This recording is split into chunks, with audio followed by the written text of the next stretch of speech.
தமிழ் பல்கலைக்கழகத்தை அமைப்பது என்பதை பற்றி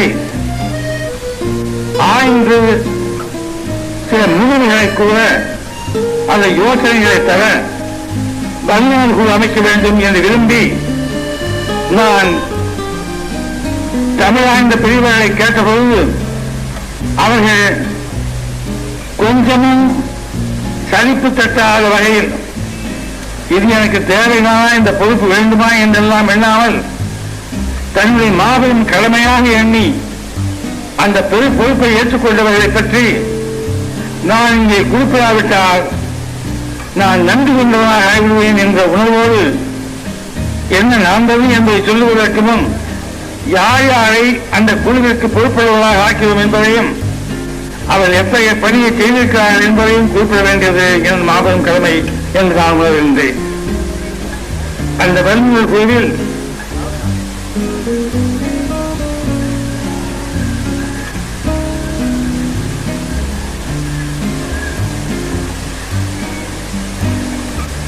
டாக்டர் சுபமாணிக்கம் அவர்கள் தலைவராக நியமிக்கப்பட்டார்கள். அதை அவர் மனமும் ஏற்றுக்கொண்டார்கள். டாக்டர் மாப்போ சிவஞானம் அவர்கள் உறுப்பினர், டாக்டர் கி.ஆர்.பி. விஸ்வநாதன் அவர்கள், டாக்டர் வாசை குழந்தைசாமி அவர்கள், டாக்டர் மா நந்தன் அவர்கள், டாக்டர் சாலை இளந்திரையன் அவர்கள், டாக்டர் சுப்பிரமணியன் அவர்கள், திரு இரா மீனாட்சி சுந்தரம் அவர்கள். இந்த குழுதான் இந்த தமிழ் பல்கலைக்கழகத்தை எப்படி அமைக்க வேண்டும் என்ற யோசனை தந்திருக்கின்றார்கள் என்பதை நான் இங்கே கூறிக்கொள்ள விரும்புகின்றேன். அந்த பெரியவர்களுக்கு தமிழக அரசின் சார்பாகவும் தமிழக மக்களின் சார்பாகவும் நான் மிகவும் நன்றி கூற கடமைப்பட்டிருக்கின்றேன். அவரை தமிழகம் மறக்க முடியாது என்பதை நான் பெருமையோடு கூறிக்கொள்கின்றேன். ஒரு கட்டிடத்தை கட்டிய பிறகு என்னென்ன குற்றம் என்று கண்டுபிடிப்பது வேறு, யார் வேண்டுமென்றாலும் எளிதாக சொல்லிவிடலாம்.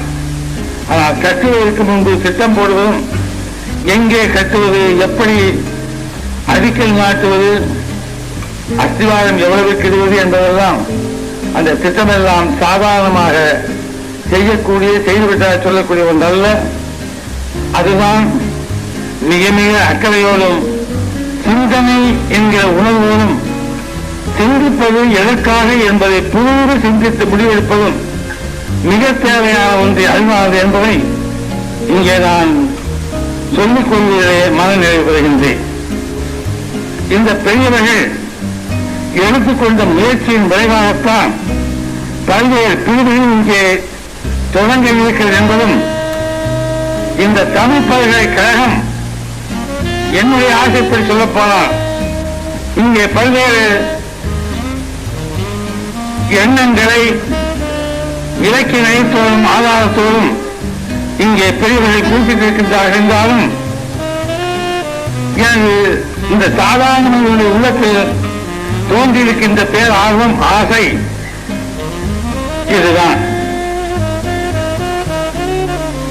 அனுபவத்துறையிலும் பொருளாதாரத்துறையிலும்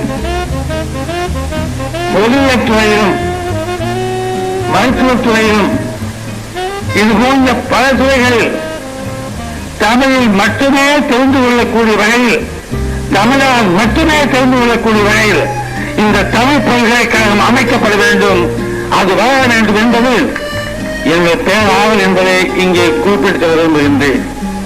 இதை சொல்லும்போது மேலே மாப்போசி அவர்கள் இங்கே ஒன்றை குறிப்பிட்டார்கள். பாரதியார் கண்ட கனவு என்றெல்லாம் சொல்லி பாரதியார் பெயர் வைக்கப்பட்டிருக்கிறது, பாரதிதாசன் பெயர் வைக்கப்பட்டிருக்கிறது என்று சொல்லி தமிழ் பாடமொழியாக இருக்க வேண்டும் என்பதை சொல்லாமல் சொல்லி ஒரே வார்த்தை சொல்லி முடித்துவிட்டு அதுக்கு அதிகமாக விளக்கம் சொல்லாமல் எனக்கு தொல்லை ஏற்படக்கூடாது நன்மையாக என்னவோ அதையும் மனதை நினைத்துக் கொண்டு அதே நேரத்தில் என்ன உணவுக்கு சொந்தக்காரரோ அதையும் வெளியே எடுத்துக்காட்டி நிறைவேற்ற வேண்டும் என்ற ஆர்வத்தை அவர் இங்கே கோடிட்டு காட்டிவிட்டு சென்றதற்காக நன்றி கூறும்போது ஒன்றை கூற விரும்புகின்றேன்.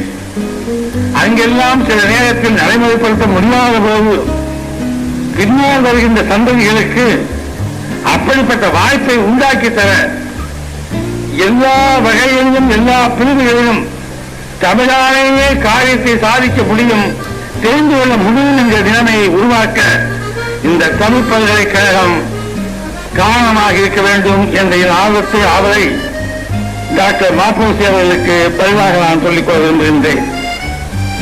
இன்னொன்றை இங்கே நாம் கூட்ட வேண்டும். இங்கே தமிழ் ஆராய்ச்சி நடக்கலாம். ஆனால் மதுரையை அமைக்க இருக்கின்ற உலக தமிழ்ச்சங்கம் அந்த மாபெரும் பொறுப்பை ஏற்க இருக்கின்றது.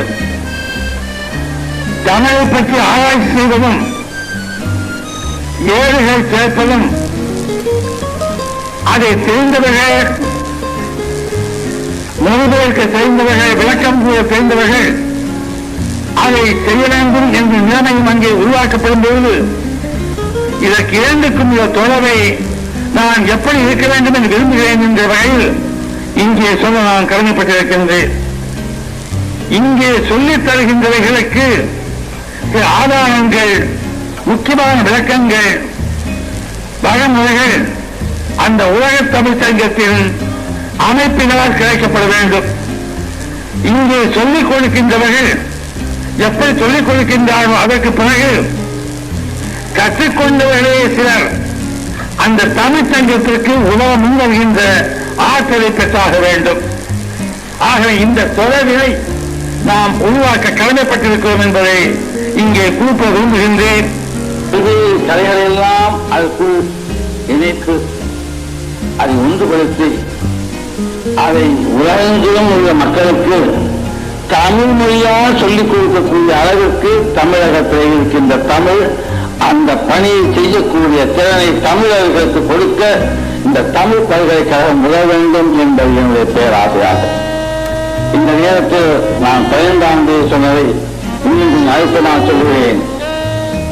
இப்போது இதற்கு துணைவேந்தராக இருக்கின்ற சுப்பிரமணியன் அவர்களும் முத்தமிழ் காவலர் அவர்களும் கோவிந்தசாமி போன்றவர்கள் எல்லாம் எந்த அளவுக்கு அவர்கள் அக்கறை காட்டினார்கள் என்பதும் அந்த அக்கறை காட்சியின் பிறகு இந்த புலங்கள் என்று இங்கு பிரித்து பார்க்க முடிகிறது என்பதையும் நான் இங்கே பெருமையோடு நன்றியோடு அவர்களுக்கு வாழ்த்துக்களையும் மார்க்கத்தையும் சொல்ல கருதப்பட்டிருக்கின்றேன். அந்த குழு இப்போது முதலமைச்சராக பேசுகின்றேன். அந்த குழு தொடர்ந்து 5 ஆண்டுகளுக்கு இருக்கும். அந்த குழு யோசனை சொல்லிக் கொண்டே இருக்கும். அந்த குழு கலைக்கப்பட மாட்டாது. அந்த குழு தன் பணியை செய்து கொண்டே இருக்க வேண்டும் என்பது தமிழக அரசினுடைய முடிவு என்பதை இங்கே நான் தெரிவித்துக் கொள்கின்றேன்.